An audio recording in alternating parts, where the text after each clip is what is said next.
작년 12월 A와 B는 각각 한국전력공사와 한국전력기술에 투자했는데요. 현재 A는 25% 손실, B는 400% 수익인 상황이라고 합니다. 와, 400% 수익률이라니 굉장히 부러운데요. 참고로 제가 지난 4일 중국이 원자력 발전소 건립을 위해 15년간 520조 이상 투자한다는 소식에 한전기술이 관련주로 부각되며 상한가에 근접했습니다.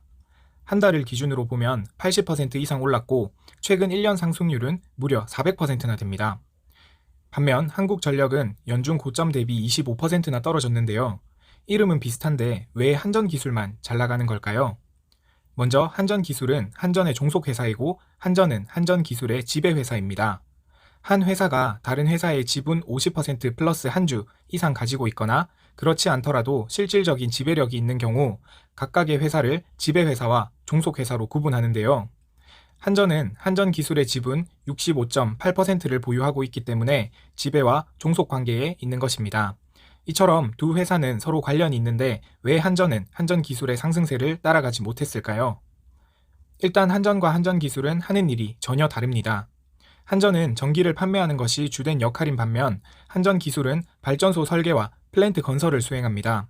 따라서 발전소 건립 추진 관련 이슈에 직접적으로 수혜를 받는 것은 한전기술인 것이죠. 그래도 관련 있는 회사라면 주가도 같이 오르거나 같이 내리지 않냐고요? 물론 하나의 회사 안에 여러 사업 부서 중 어느 한 부서가 잘 나가면 회사의 주가는 오를 가능성이 높습니다. 하지만 한전과 한전기술은 각각 따로 상장된 회사이기 때문에 다른 경우입니다. 예를 들어 벤츠 등 주요 업체에 전기차 배터리를 공급하는 LG화학의 주가가 많이 올랐었는데요.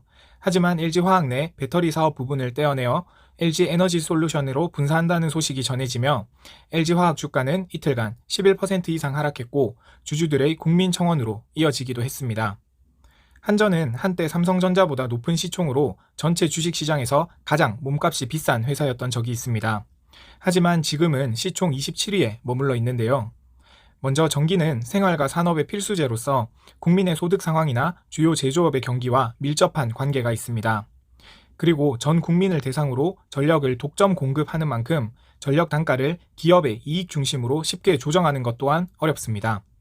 뿐만 아니라 ESG 경영이나 친환경 에너지가 새로운 화두로 떠오르면서 한전의 5대 핵심 전략은 이익 추구보다는 비용 절감, 친환경 선도, 신재생 에너지 도입 등에 집중되어 있다는 점도 앞으로의 성장에 한계가 될 수 있습니다. 실제로 2020년 사업 보고서에 따르면 제조업 평균 가동률 증가로 전력 판매량은 전년 대비 3.8% 증가했지만 코로나19 장기화로 어려움을 겪는 국민들의 생활 안정을 위한 연료비 조정으로 전기 판매 수익은 불과 1% 증가하는 데 그쳤습니다. 반면 온실가스 저감을 위한 석탄 발전 제한, 신재생 에너지 의무 공급 비율 상향 등으로 연료비와 전력 구입비는 1조 3천억 수준으로 크게 늘어났습니다. 다시 말하면 앞으로 전기는 더 필요하지만 국민들에게 비싸게 판매하기는 어려운 반면 환경적인 부분이 강조되면서 더 많은 비용을 들여 전력을 생산하고 또 구입해야 한다는 것입니다.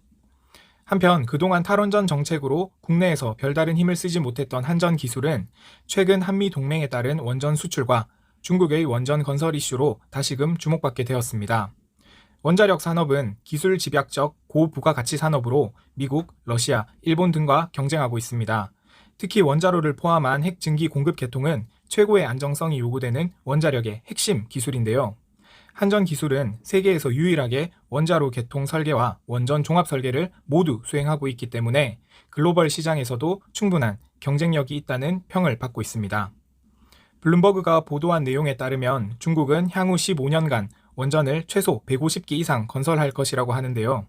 150기는 지난 35년간 다른 국가들이 지은 원전 수보다 많고 실제로 추진된다면 현재 미국이 가동 중이거나 건설 계획인 95기보다 훨씬 많은 수입니다. 물론 전 세계 에너지 대란이 길어지면서 일부 유럽 국가들이 원전 개발을 다시 준비하는 것도 사실이고 중국의 투자 규모도 굉장한 호재인 것은 분명한데요. 하지만 아직 기대감 하나로 원전 관련주가 모두 급등한 반면 실제로 원전 건설을 계획하고 추진하기까지는 많은 시간이 걸린다는 점을 고려하면 앞으로의 투자에는 보다 신중을 기해야 할 것입니다. 오늘도 끝까지 시청해 주셔서 감사합니다.